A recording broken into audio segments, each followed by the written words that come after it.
New York, big city of dreams. New York, big city of dreams.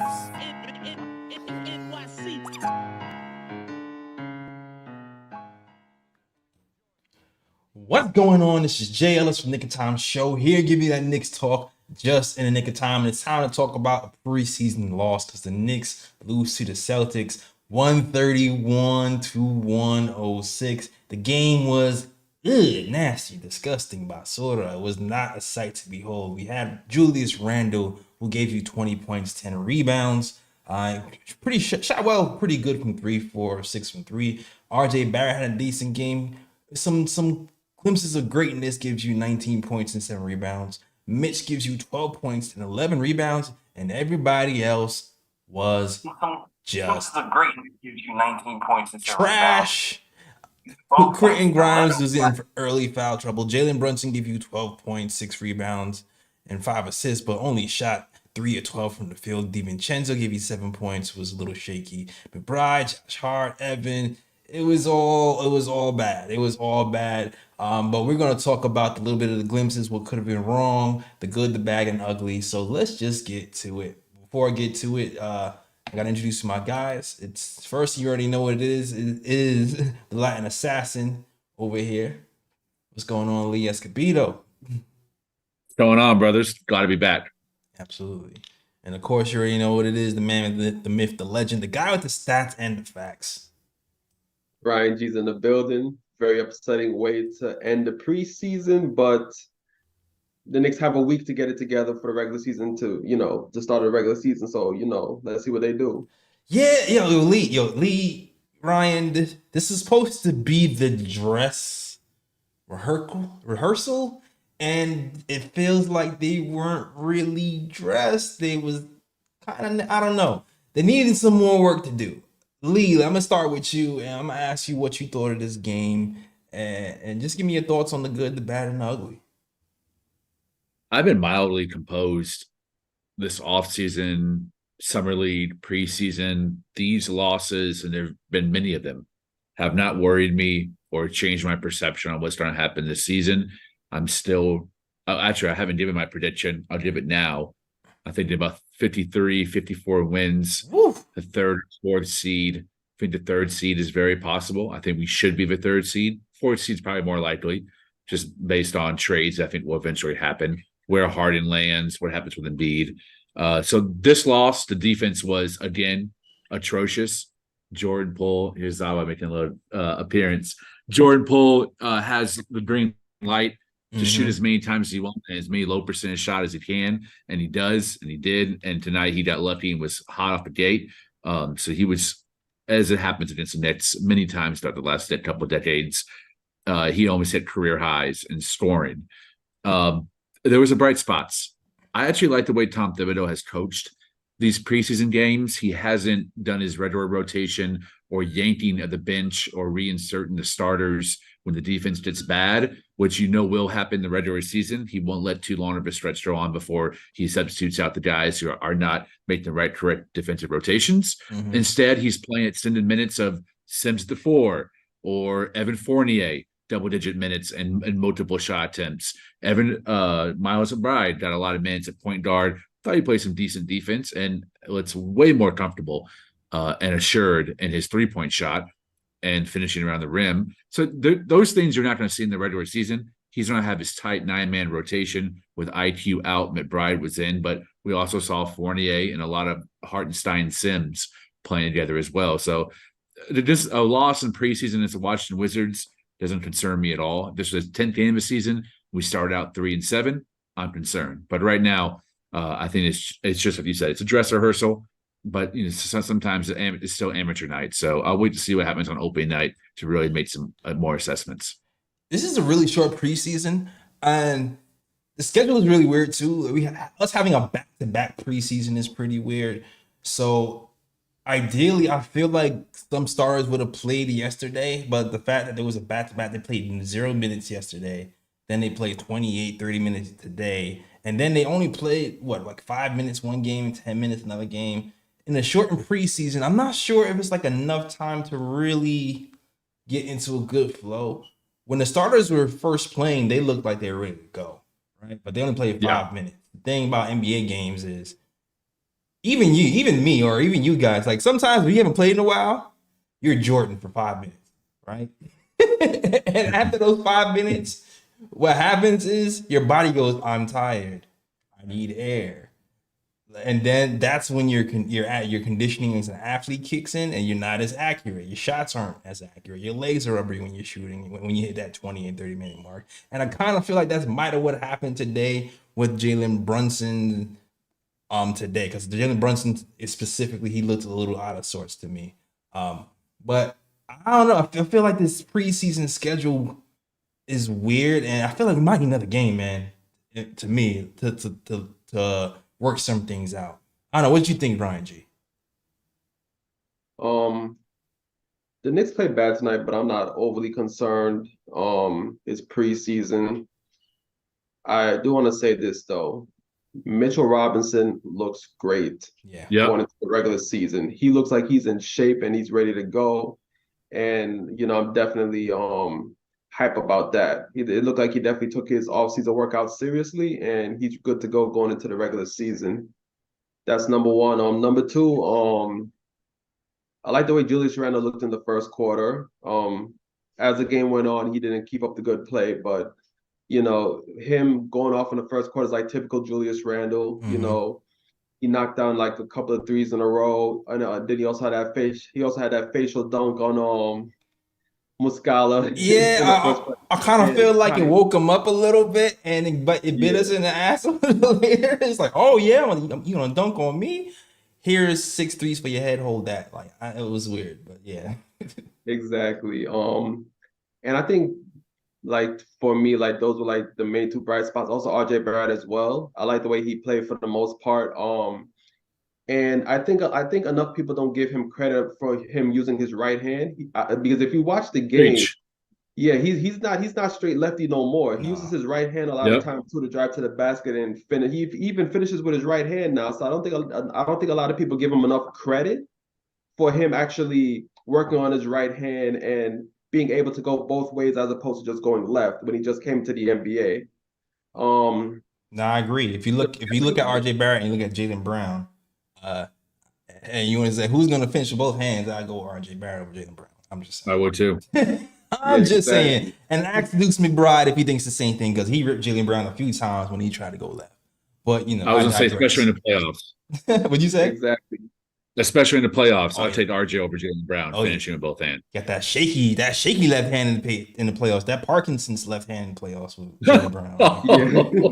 Parkinson's. Oh damn.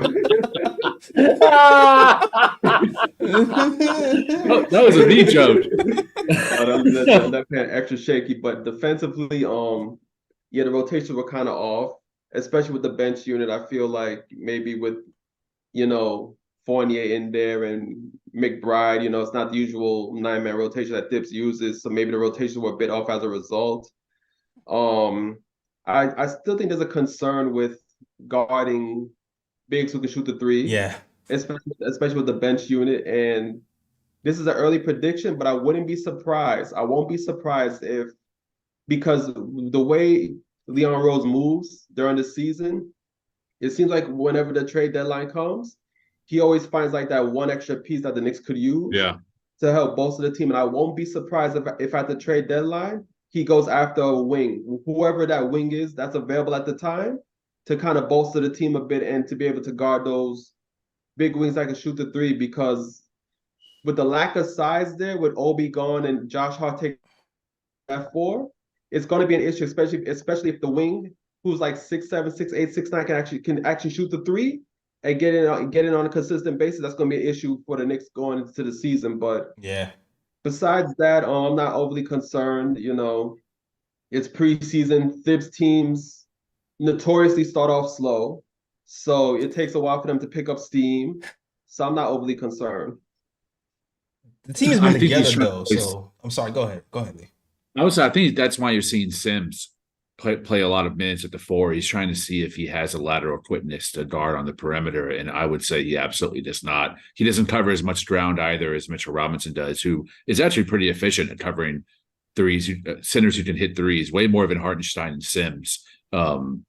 Yeah, I think I agree. I don't know if it's going to be a wing at the deadline. It might be a 4 who's capable of stretching the floor to continue that presence that Obi had when he would come in and do even better shooting at the power forward position over Randall. Isaiah Roby, what the hell, man? What happened there? I was gonna try to save this for later, but my man hit 3 or 4 threes yesterday. He actually had a decent game yesterday, and looked way better on defense than he has the whole year. And the Knicks, I don't even want to go there right now. I was trying to save that for the end.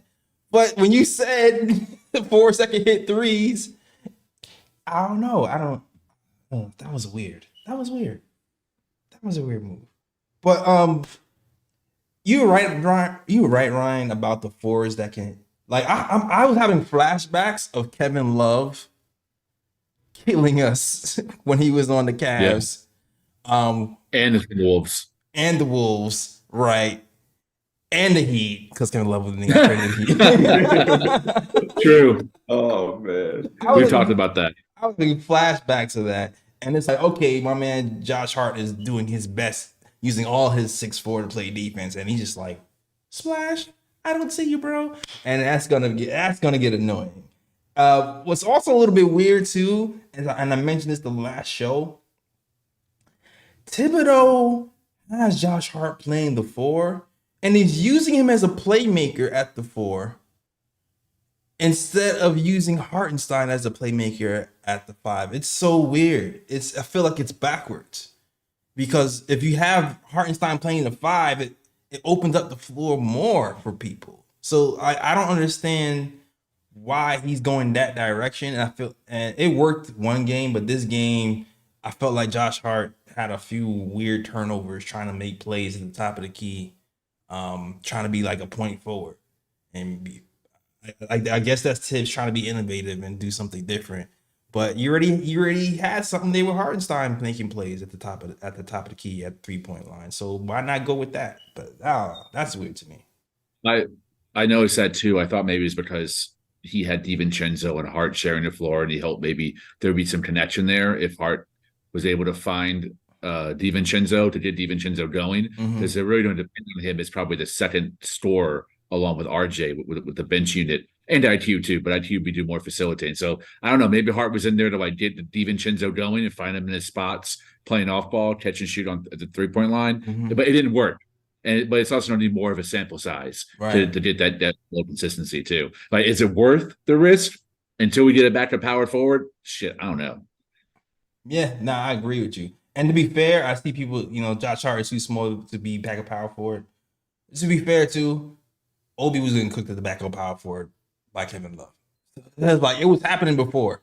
It was happening before Josh Hart was playing the 4. When Obi was playing the 4, he was struggling against the stretch forwards as well, against the tall power forwards as well. So this is nothing new for us. It's just amplified now because we know we're short now. We know we're really short because he's not traditionally a power forward. But this is still the same problem that we had last season, for sure. But I want to brighten things up a little bit by talking about RJ Barrett, because Ryan mentioned something about RJ a little bit earlier, and I just want to ask you guys, what do you think about RJ's game in general? Because the pull up midi is here. The pull up midi is here. It's been like a couple of games in a row where guys have kind of dropped off because they're used to seeing him go into the lane and bully ball people, and he just relaxes and rises up and hits the midi with confidence, and his form looks great. And is dropping, and he had a decent shooting night. He didn't have the best shooting night, mostly because I felt like he struggled on the finishes a little bit. But I still liked the way, I still liked his process. Like, I liked the way he was setting up Mitch. I liked the way he was, pulling up the midi and hitting some threes. I like. It looks like his form is changing. I can start to really see like what RJ can be even clearer now, like a really good all around player. And I'm liking what I'm seeing from RJ, even though it wasn't the best game. I just like the process of how he played today. What you think? Yeah, most definitely. Yeah, I think overall RJ's had a pretty good preseason. He's definitely played well. Like you said, I do like the way he is processing things in preseason. I think he's showing a lot of like different facets to his game. Driving into the lane.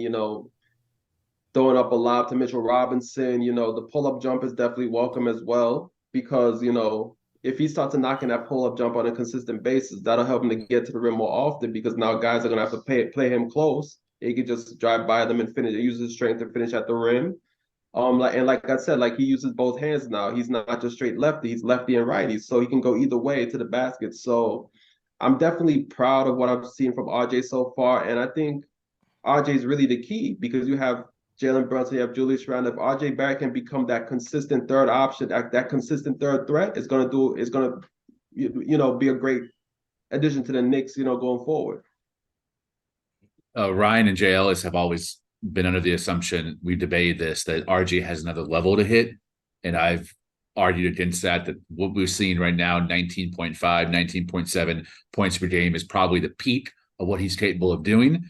I hope I'm wrong. And I hope you guys are right, because if I am wrong and you guys have had better foresight, we could actually reach the East Conference Finals this postseason because, as Ryan said, we'll actually have a third option capable of mixing up, having a more mixed bag and scoring at all three levels. Because Brunson, I think, has a little bit more of a ceiling. I think Randall's matched out.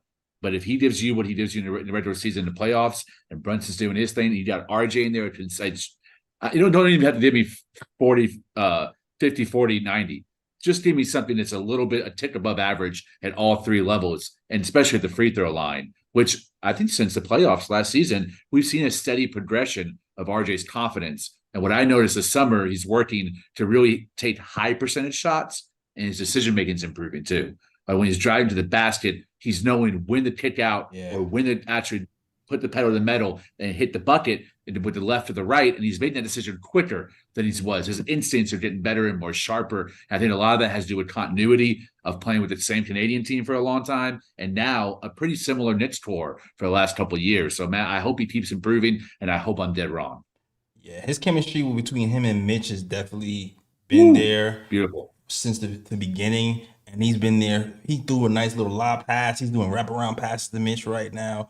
His passing IQ in general, this whole preseason has been probably one of the things that I've been proud of. Like, he's been super decisive and he's made the right decision most of the time. 2 turnovers today, not that high. So I'm really liking what I'm seeing from RJ so far this preseason. I really want to see if this continues into the regular season. But I think the decision making, I feel like the decision making is going to continue. Because that seems like it's been consistent since playoffs. From playoffs to FIBA to preseason, I feel like his decision making has been a lot sharper. So I think that might be on the uptick. So I'm happy from RJ. Jalen Brunson's interesting. 3 of 12. I'm not really concerned about the shooting. Because that's going to come, right? He's going to be the same on Jalen Brunson. The 5 turnovers, though, is something that I'm looking at. Because he had 5 turnovers and 5 assists in 24 minutes. So 5 assists in 24 minutes isn't bad, but 5 turnovers is really bad. And I'm starting to, some players are kind of locked into what's going on. I'm starting to wonder, does he hear the chatter about the passing? Because even some of the passes he attempted were a little bit more difficult than they should be. I feel like he was attempting passes that he probably shouldn't have. He could have made a simple pass, and that's why there was 5 turnovers today. Like, I saw him trying to jam a pass into Hartenstein when there was a simple pass to Grimes at the 3. So I don't know what to make of that 5 turnovers, 5 assists thing from Jalen Brunson. I don't know if you guys have anything to add to that, or if you see anything. I think with Jalen Brunson, it could be, because you have to remember, going into the preseason, he barely played any minutes, and then I think it was his first game when he actually played like extensive minutes.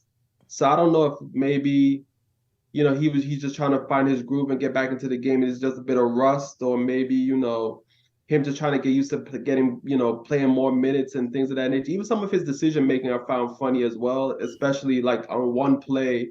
I think he had the wide open three and he dribbled in, and then he had a wide open pull up jumper, but yeah, he still decided to dribble all the way into the lane. I think he turned the ball over when he tried to pass it off to I forget who.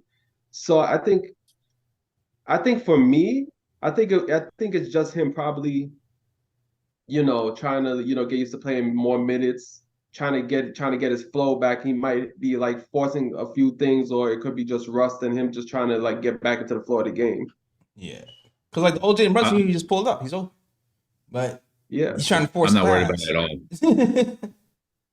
all. I'm not worried long term, but I just think about process, because Julius Randle and the great players, they try to get better at something every year, but sometimes in the process of getting better at something, you suck.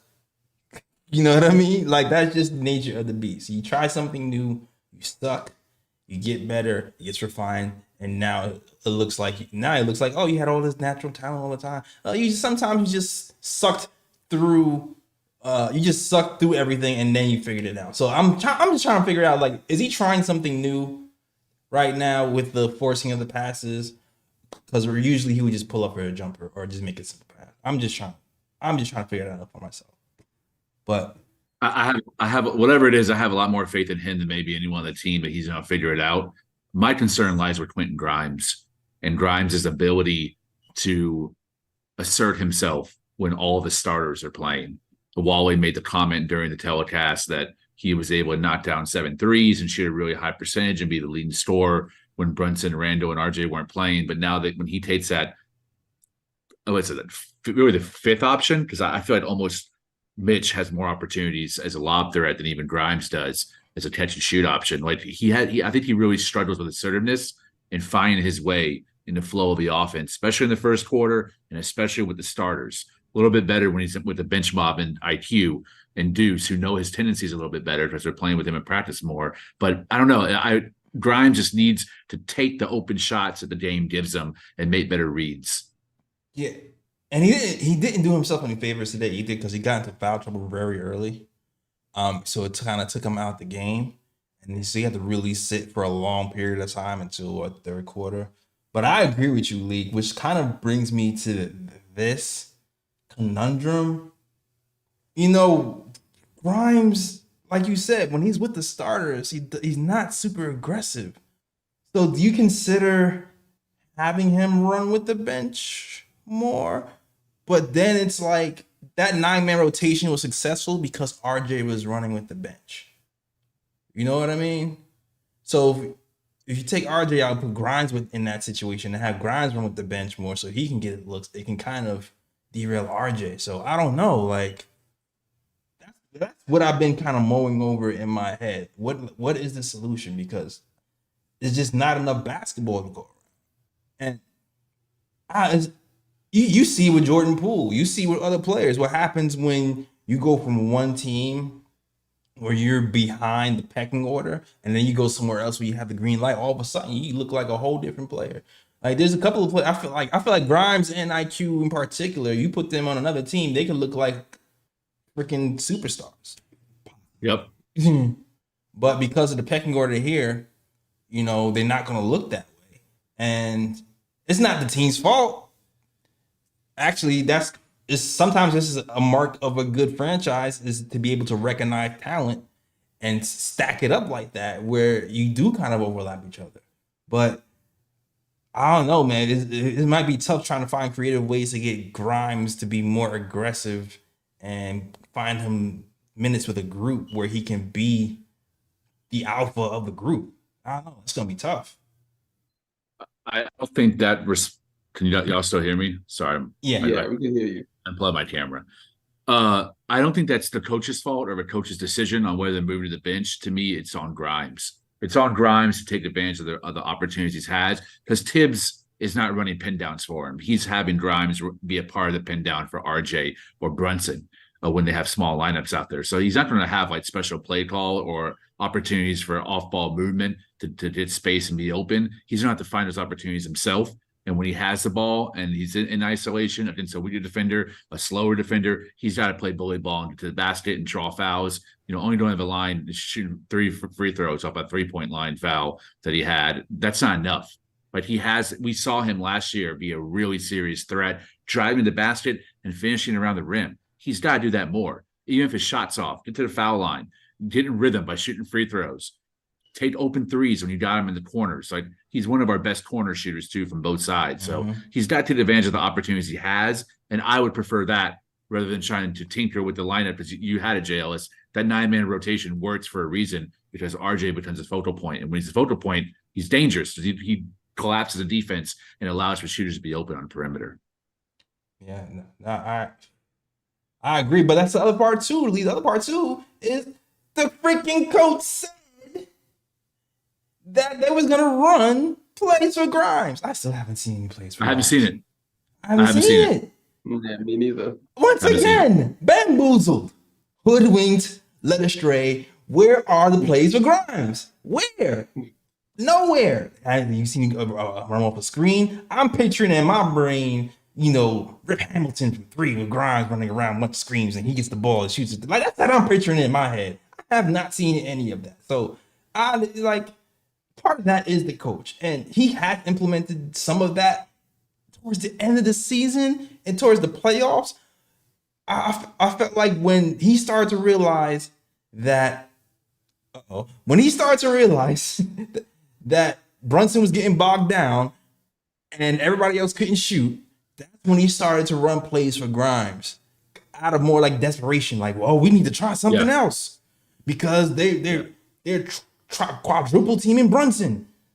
Start that today. So by the time playoffs comes, we already know, pin down for Grimes or run Grimes off 2 screens and come on else to have run floppy for, like, do something. Like, this is what we need, coach. This is where I need you to grow, coach. Here's an idea that could work, that might be able to help Grimes.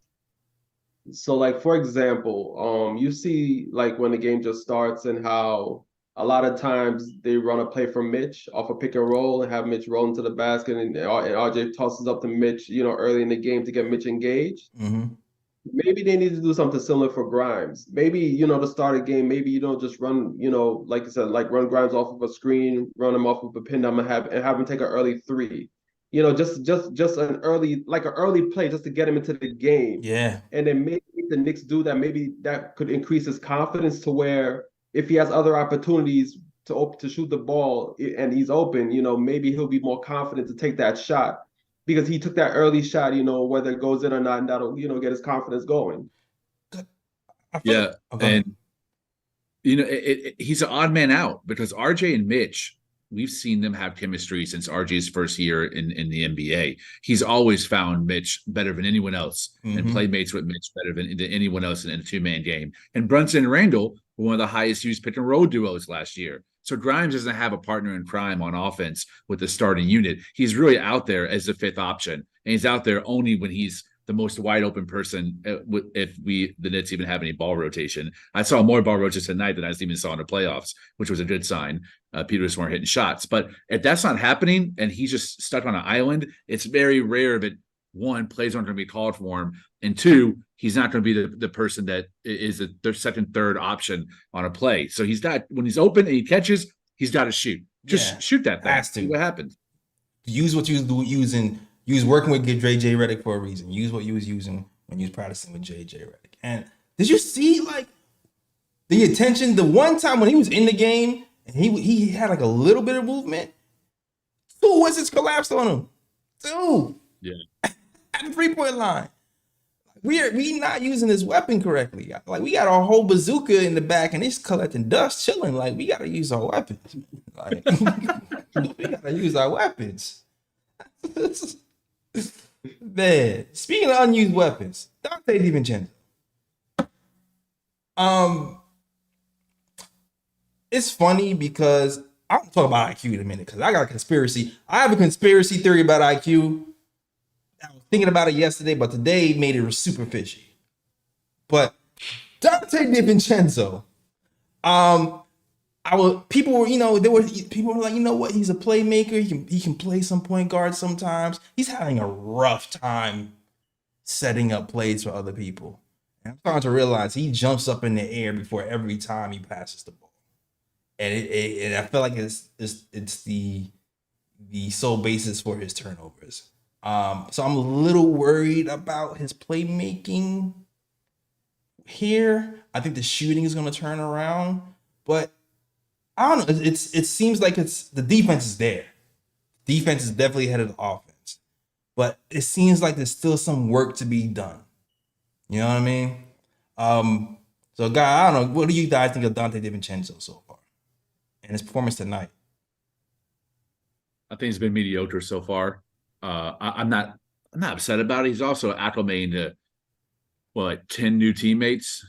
He's got familiarity with 2 of them, plus Ryan Arcidiacono on the bench, but that bum ain't gonna see any PT, so you don't have to worry about him. But he is. I guarantee he'll be using a trade again. Leon's gonna trade him again for sure as filler. Damn, Ryan, stand up for your namesake, bro. Like, don't let him talk about him like that. I'm sure he's a nice guy, man. I bet he's a sweetheart. He's just, in comparison, he's a bum in terms of his athletic NBA ability. I mean, no offense. What's my thought? Oh yeah, he is acclimating to a brand new system, a new coach. An offense that is way less inspired than Golden State, which he just came from, and a team that doesn't have a focal point or point of attack like Giannis when he was with the Bucks. So it is an adjustment. We're also a team in like dead last in ball movement, dead last in assists, dead last in secondary assists. Like, we're just a team that you have to generate your own offense, and that's how the offense runs: first, second, and third option with our big 3. So it's going to take some time. He's playing a lot like how Quickley did his rookie year. Quickley also made that mistake of jumping in the air before he went to make a decision. A lot of his turnovers came from that. He ended up cleaning that up. I think DiVincenzo will too once he gets more reps with this team. Yeah, he's a little older though. He's been in the league a little longer, so he's got a 5-year contract. So, but I understand what you're saying. His roles changed a lot though over the years. That's true. His roles has changed from team to team. What's going on, Ryan? I feel like you want to say something. I mean, I pretty much agree with Lee for the most part. Like, I just think it's him just trying to get used to new teammates, new system, so sometimes when players come to a new team and they're trying to learn a new system, it takes them some time to get acclimated to that system, similar to like Hardesty. It's similar to Hardesty last season when Hardesty just came to the Knicks, he looked bad, but then as the season went on, he looked better and better and better. So I think with Dante is going to pretty much be the same thing. Like, he's going to have some rough moments early with the team because, again, new players, new system. But as he gets more reps, as he plays more with the guys and gets used to everybody's tendencies and things of that nature, I think you're going to see a much better Dante as the season goes on. Yep. Yeah, I hope so. I have high hopes for him. I know the shooting's going to get there if he gets set up correctly. He'll be able to hit that long ball 3. I just wanted to see a little bit more of his playmaking. I haven't seen it yet. That's the biggest part I'm worried about. But we'll see what happens with Dante. What do you think about Deuce? I want to hear your conspiracy. Huh? What's your conspiracy? You said you had my conspiracy. Things that make me go, I gotta hear this. Let's hear it, man. You don't know it because listen. What is it? Emmanuel Quickley. We all know contract extension is coming up. The deadline for his contract extension is October 23rd. Right next week. IQ looked perfectly fine a few games ago. Perfectly fine. Yesterday, they say, all the starters aren't playing. I'm like, okay, they're going to probably start IQ. We starting Deuce McBride. First light bulb in my head. Wait, you starting Deuce McBride over IQ? IQ is not playing at all. I was like, that's interesting.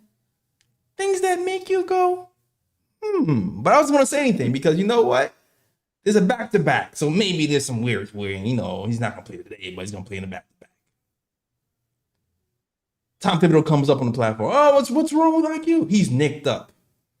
No specific injury. No, my toe, not my... He's nicked up. His agent nicked him up because they trying to preserve that boy for contract day. They're like, we don't want you to get hurt. We don't want nothing to happen to you. You've done enough. They already know what you about. We ain't playing no more until contract time comes out, and you give us the numbers. I think that's what that's about. I don't think IQ is hurt at all. I think this whole thing about him being nicked up is all about contract disputes. Do you think there's dissension or disagreement in process between him and his agent and the organization? Or do you think that he's sitting out in unison, in agreement between the two? I think he's playing basketball and he gave his agent a number. And I feel like the agent knows the deadline and they're going to use as much leverage as possible to, you know, get as much money as possible. And so I feel like they're waiting until like the minute before the deadline to be like, all right, we'll take this number. Like, I think that's what's happening. I think the Knicks want 80,000. I think the IQ probably wants 100. And they're trying to use the clock to like push that number past 80. Or it could be even vice versa. You know what I mean? It could be take it or leave it, or we'll just like, I think they both kind of play pots pretty much.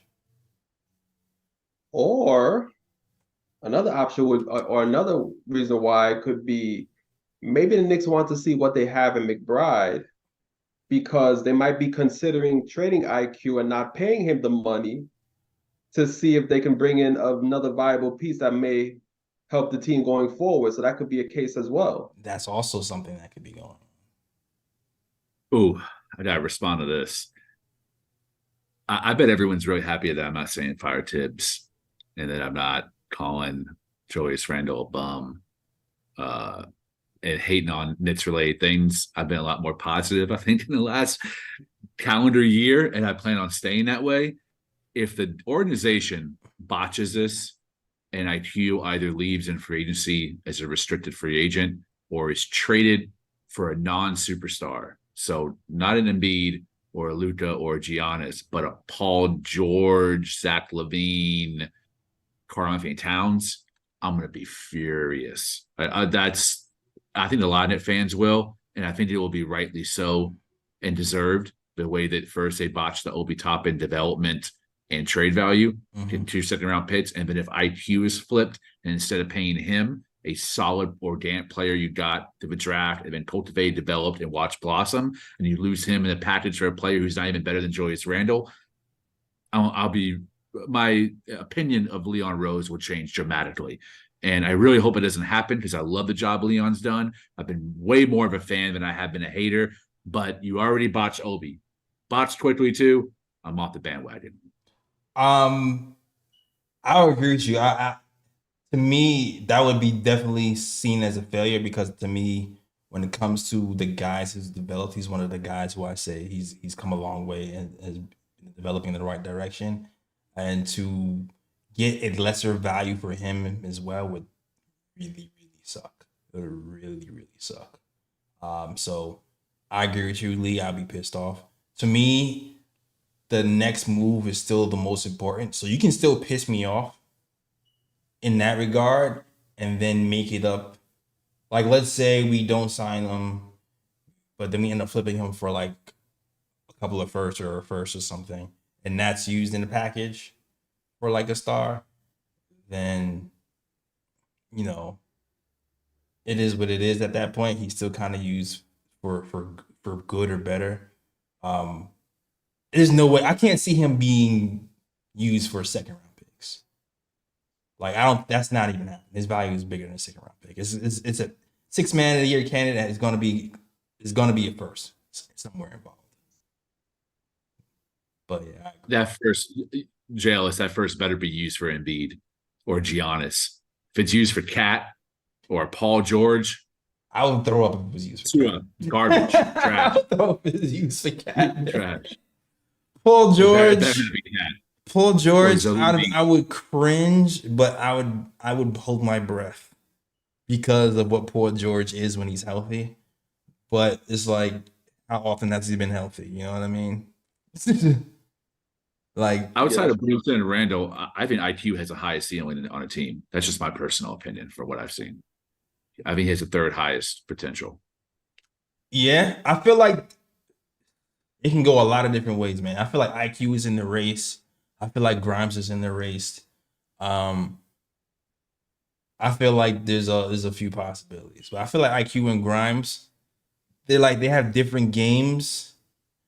IQ can be more versatile because he can kind of play on ball more, all ball and off ball. But like that quick trigger 3-point shooting of Grimes is something that every team needs, and I feel like he has that kind of Clay-ish, Houston-ish game if given more volume. So it's just different. It's different. I feel like I can see something happening with both of them if given a bigger leash in different roles for sure. Hmm. I feel like you guys are reading the crazy comments because Sherman's in the comments going crazy. Sherman. I mean, Sherwin is Sherwin, so it is what it is. I already know that he doesn't like IQ. So it's like if him talking about IQ in that manner, it doesn't surprise me. It's like I Yeah, know he doesn't like it's IQ, just it's so like water's wet.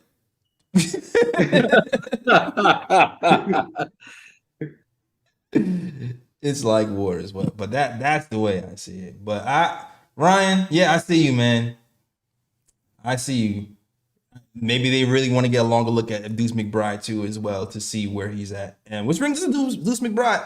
Today, it was interesting. I liked his process too. Like he seems like he's getting more aggressive. The shot making isn't quite there. I saw more glimpses of it yesterday. Today, he had like the lowest plus minus on the team today. Um, but I still like the process. You know, I still like he's not hesitating as much. He had 5 assists today. He's not hitting his shots, but I still like the process, and he looks more comfortable, even though it didn't. You know, the results didn't show. But this is. But guys get hung up in the final result and not the process sometimes, and that's why they start to bag on players like Quickley in his earliest stages of development, or Miles McBride in the earliest stages of development. You have to look at the process and have some foresight to see what's going on at the end of the road. So, what did you guys think about Miles McBride today? I mean, despite the fact he had minus 25, I think the biggest positive is that 5 assists, no turnovers. You know, I think that he took care of the ball really well tonight, facilitated well. Yeah, I mean, the plus minus. I mean, he was on the court with with the other bench guys, and Evan they were just Fournier. getting smacked by and he was all getting smacked by the Wizards. So I mean, he's gonna have a terrible plus minus because of that. But I think overall he played decent tonight, despite the fact that the stats aren't that great. 12-7 from the field, 1 of 4 from three. But overall, like I think if you look at his performance overall in the preseason, I think it's been positive, more aggressive. He's finishing at the rim better. His shooting hasn't been that great, but he's showing that he has the ability to knock down the three if he's open. Mm-hmm. And I think overall he's had a pretty good showing in the preseason. And I kind of like the floater he's added too. Sorry, go ahead, Lee. No, I agree. I think his ceiling's at a Javon Carter, high usage, second string point guard with defensive ability and not much of a intermediate game, but maybe can hit a three at 35, 36%. I don't think he has any ceiling. I think he just has a little bit higher of a floor. To me, the difference, I would much rather have IQ in any minute to go to McBride, or rather IQ eat it up, whether he's playing the 1 or the 2. I like Deuce. I'm a Deuce fan. I think that deal that we did with OKC, where we got Deuce, Rotis, and Sims for that bum ass Earl guy, like OKC just waived Earl. Yeah.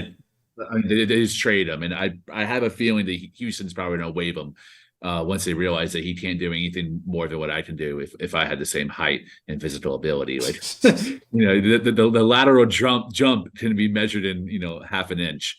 Wait, so you don't have Jericho Sims type agility, Lee? Is that what you're telling me? JLS, what do you think?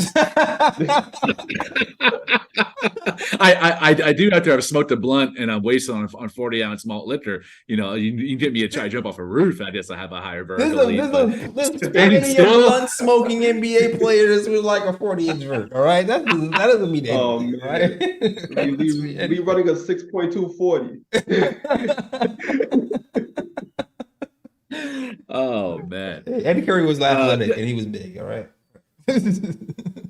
Yeah, Deuce is cool. I like to see him utilized the same way we utilized Pablo Prigioni back in the day. You know, he's like a third guard but can hit the three, defense, disrupt the passing lanes, play good defense, good post up point guards. But you're not going to expect him to ever be really even a pinch hitter starter. But he's a backup player, and I love him in that capacity. Hope we hold on to him. Hope we sign him to a cheap deal and keep him around forever. Yeah.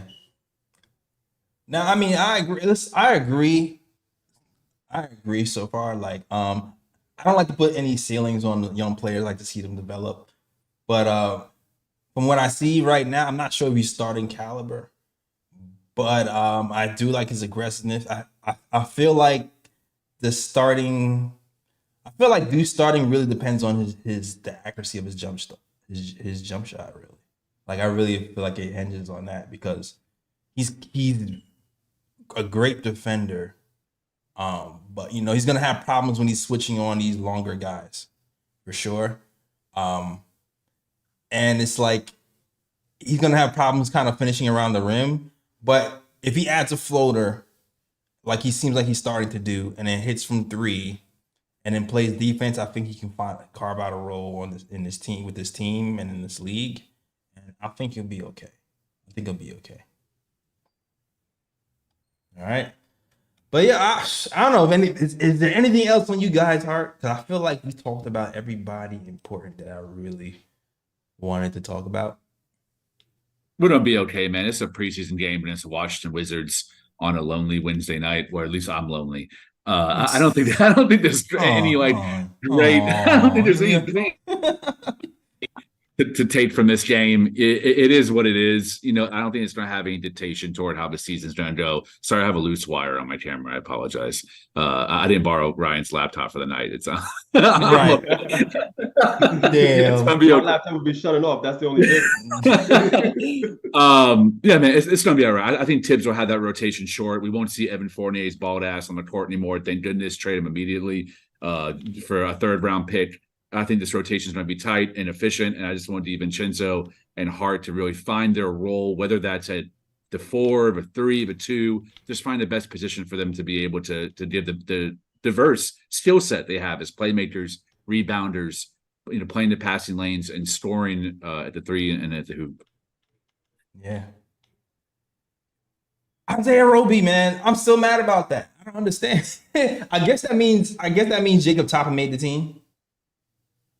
I guess. Hope so. I guess that's what it means. But you know what, man? When I see that, because listen, we need a 4 who can hit threes and play some defense. He hasn't been playing defense well, except for the last game. Except for the last game yesterday, I was like, oh, he's playing defense. He's moving. He's hitting threes. He looks really good. The only reason it's weird. I think the only reason he might not be on the team is because of Sims. Like, I'm really starting to think that. I think that Sims has just been with the Knicks longer and they're more invested in him. That they were just like, you know what, we just cut Isaiah, even though it seems like he might fit what we need better at the 4. Based on what I saw yesterday. Not the games before, not Summer League. Based on what I saw yesterday. That's just Fournier is not a bad player, just don't fit this team. Right, I agree. Yeah, I agree too. Yeah. Yeah, shout out to King John who wrote that on. What up, Picks? Well, I see you Picks for Timmy. That was the only other thing. That's the only other thing I was worried about because Tom Thibodeau said it was a dress rehearsal, and then when he said it was a dress rehearsal, I'm thinking, okay, that means the rotations that you're going to see in this game are going to be the rotations that you see in the regular season, right? That's dress rehearsal. Second unit comes out, RJ is on the bench, and Evan Fournier is playing. So my thought was, wait a minute, this is a dress rehearsal. Does Evan Fournier have a shot? Like, are we going 10-man rotation? Like, I really had that thought in my mind. Or is this a favor? I don't know. I'm a little bit nervous. I'm not gonna lie. Well, we're just gonna have to wait and see till the first game of the season, see what happens. Because I'm starting to see, I'm starting to feel like there might be a chance that Tom actually goes 10 and splits the bench minutes with RJ and Evan. Like, he'll have Evan running with the bench and for a spew of time, and then have RJ running the bench. Like, I hope that's not what he's doing, but it seems like he's trying to give Evan a lane to wiggle his way back in rotation, which would suck. But I mean, I guess it'll raise his trade value. I don't know. That's the bright side I got. That's it. Yeah, but at least you know the one thing about Thibs. If it's not gonna work, he's gonna go right back to that 9-man rotation. You already know that with Thibs. Yeah, so man. Gonna give it a little bit of leash. If it don't work out, back to 9-man rotation. What's that number? Facts. What's he do? 20 games? 20 games. He might give him 20 games. He might give him 20 games out of respect. 20 games, 5 minutes to play. Evan Fournier and all the French players in the NBA share the same agent. He's actually a Dallas-based agent. And he also represents Victor Wembanyama. So maybe I think the organization realizes we can't have Evan Fournier talking smack about Tibbs and the Knicks and the opportunities lost. And I even saw Rudy Gobert was criticizing the way the Nets have handled Evan Fournier's situation. So maybe Leon doesn't want to ostracize the Nets Victor Wembanyama, so he's trying to give Evan Fournier some burn so he doesn't cuss out the Nets in French when he does on Wait. whatever interview show podcast he goes on. So really, you're saying this is some 3D level chess happening where he's giving Evan some playing time just so in the future we can trade for Victor Wembanyama? Is that what you're trying to tell us? I'm saying Leon Rose so far has been playing 3D chess for the most part, outside of when he had the Parkinson's hand and he was trying to make a move with Obi Toppin. Oh my God! Here we go. Second Parkinson's mentioned the other day. Full circle, baby. Let's go. Oh my God! That's I did the handshake too. You see what Lee's doing, right? Lee trying to run. Lee's trying to one up me. That's what's happening right now. I said, yo, I got an IQ conspiracy theory. And then he goes, Leon is trying to trade for Wembanyama. The priest like, no, the Nets Wembanyama. He wants to draft the Nets Wembanyama. Wemby ain't doing. Oh, okay. You're trying to draft the next Wembanyama. Okay. I thought you was saying he was trying to trade for Wembanyama in like 2035 I'm trying to throw or some something. tension in here. Man. Oh man. All right. Well, that's our show, guys. I think we started. Oh, you got a bro pick? I do have a bro pick. Okay. What's your bro pick? Bro pick for you people who don't know, if you're new to the chat, new to the channel, are bad plays that happen during the game. It doesn't even have to be during the game. This game, it could be any game. It doesn't even have to be played. It could be bad events that happen within the world that we want to mention. That's what bro picks are. All right, go ahead, Ron. I just want to say a short prayer for former Knick great Reggie Bullock, who's currently playing for the Rockets. Because tonight, my guy got nutmegged by Victor Wembanyama, who is 7'4" tall, dribbled through that man's leg and went around. Yo, that was classic. That was amazing. I don't know how you get nutmegged by a 7'5" dude, but he found a way to do it. Yo, that was crazy. That was crazy. That was karma. That was karma for talking bad for joking with Theo Pinson about the Knicks on that podcast. That's all that was. That was just karma. And also, I want to give a special shout out to Wes Unseld, coach of the Wizards, because this season, this man is going to possibly go through hell with Jordan Poole, because I can see it now. This man is going to be on the bench watching Jordan Poole play, look at some of the shots this guy throws up and be like, oh hell. And then he's gonna be like, and then when it goes in, he's gonna be like, wait, did that go in? And then sometimes he's gonna be like, you know what? I gotta take this man out the game. He's wilding with the shots. And then he looks at his bench and he's gonna be like, you know what? Jordan Poole, just try your best to take better shots. Like, yo, my man is gonna go lose. Jordan Poole, yo. Yo, it's gonna be one of those games where Jordan Poole's gonna reach 60, 70. I don't know. He's gonna go off one of these. He's gonna go off a couple of these games, man, because he got a dead eye shot. It don't be looking great. He be looking crazy sometimes. He be looking like straight up chucker, but that joint be going in. It just do. We got Brad Pitt too. Oh, what's up? Brad Pitt for the entire franchise of the Washington Wizards, who have done the unthinkable. They have botched almost every draft, free agent signing, and trade they've made for like the last 20 years, with the rare exception of Beal and Wall. But even that didn't get them to the playoffs. Like, you have to be a certain level of stupid to have that level of internal chaos. You can't make the right hires, can't make the right moves, and can't make the right draft picks. The Wizards are officially the place where you go to end your career. And that used to be the Knicks. And I'm happy it's not anymore. And now it's Washington. So RIP Kyle Kuzma and Jordan Poole. Bruh. Damn,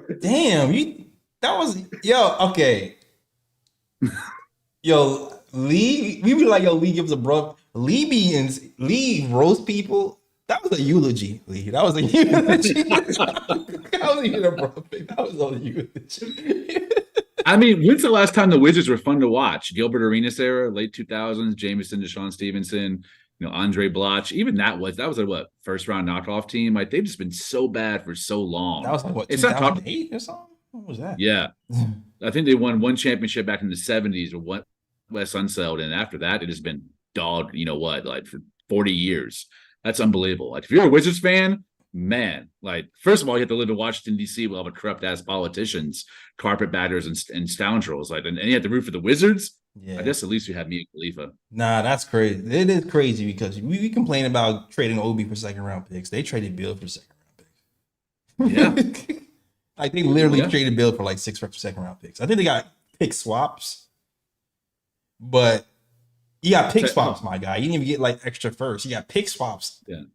And seconds. Now you can bot some other team's pick. That's crazy. Unbelievable. That's crazy. That's amazing. It's just like, here, Phoenix, just go for a title. Okay, that was crazy. Yeah. But yeah, I got nothing else, man. That's our show. We'll see you next time. There's a game. We'll see if we get a little show in before then. But I know the season opener is on the 25th. We'll be back for the 25th with the real deal Knicks versus Celtics. So can't wait to get to that. And see Porzingis and Tatum and Brown versus our guys in Brunson and Randall and guys. So stay tuned for that. We will be here for that. All right. But that is our show. Thank you guys for watching. And yeah, that's it, man. We'll check you out the next game. Peace. New York, big city of dreams. New York, big city of dreams.